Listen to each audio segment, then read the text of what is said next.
Futures trading involves a substantial risk of loss and may not be suitable for all investors. Therefore, carefully consider whether such trading is suitable for you in light of your financial conditions. Good afternoon. This is Oliver Sloup, Blue Line Futures, coming to you from the suburbs of Chicago. Today is Friday, January 23rd, and an exciting end of the week for the agricultural commodities.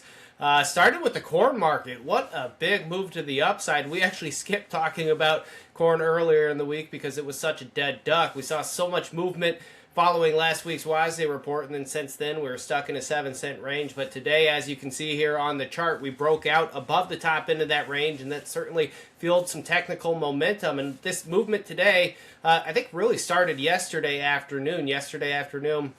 Really saw a steady bid to the upside into the afternoon session, which was kind of the opposite of what we saw in the prior few sessions, where we came into the day with a higher trade and then bled lower when we got more participation on the floor open. Yesterday was about the exact opposite. Opened towards the lower end of the range and then crept higher through the afternoon, and I think that set the table for today's breakout on the back of that export sales report. Remember, export sales usually out on Thursday, pushed back a day due to the holiday on Monday. That report showed about 4.1 million metric tons, the largest export sales report in at least 25 years. It wasn't explicitly involved in China. So some optimism in that market. Potentially we can see some follow-through momentum. One of the levels that we've been looking at and talking about in these videos in our daily grain commentary is this 435 area. That was the old support level and the breakdown point from that WASDE report. So I think the natural gravitational pull would be towards that breakdown point. Hopefully we can get some follow through to the upside and achieve those targets. I think the corn market probably got a nice little tailwind from the wheat market as well. Export sales there above the top end of expectations. I think some of this maybe weather involved, and then you've got Russia-Ukraine peace talks scheduled over the weekend as well. So a few different catalysts at play, maybe sparking a little bit of short covering. Funds been short the wheat market for the better part of the last 4 years. So a lot of people on the same side of the boat. And really, the selling is just kind of ran out of gas at 507.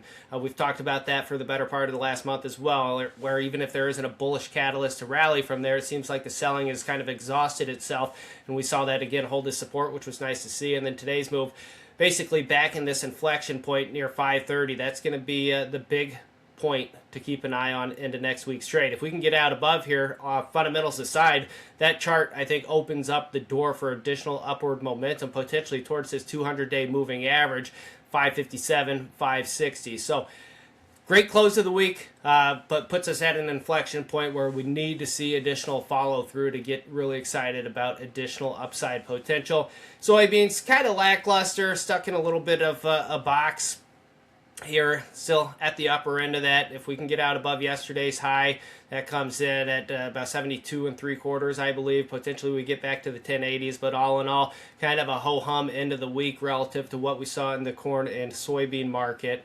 Other markets that had notable moves to wrap up the week. Cattle complex, very quiet through much of the week, but today found its footing. Higher cash trade started to develop down in South Texas and Kansas. I was here in 236s, so some optimism came into that market. We did have a cattle on feed report here just a little bit ago. All in all, on feed was in line with expectations, 97% placements. 95%, that was 1.5% above the average estimate, and then marketing's at 102%, we're 0.5% above the expectation. So I'm not sure that that's going to be a whole lot to move the needle. You look at this chart, we're basically, back to the middle of the range that we were in following the January 2nd breakout point. So I think we probably stay confined with this market, maybe 240 on the upside in that April contract, and then these recent lows through this week, 232, 233. So I think we probably continue to ping pong around in that range.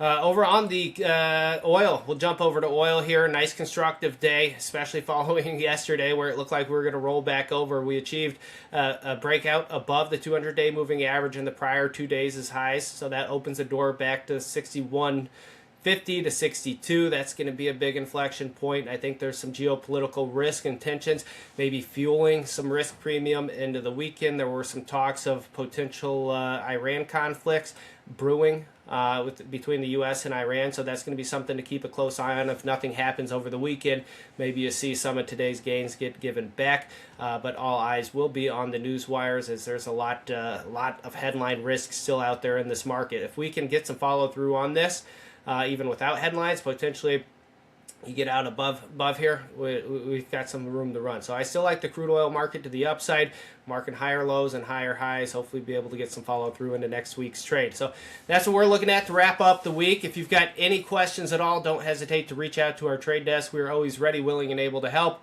Remember, trading futures and options involves substantial risk of loss and is not suitable for all investors. Futures trading involves a substantial risk of loss and may not be suitable for all investors. Therefore, carefully consider whether such trading is suitable for you in light of your financial condition. All information, communications, publications, and reports, including this specific material used and distributed by Blue Line Futures LLC, shall be construed as or is in the nature of a solicitation for entering into a futures transaction. Blue Line Futures LLC does not employ research analysts or maintain a research department as defined in CFTC Regulation 1.71.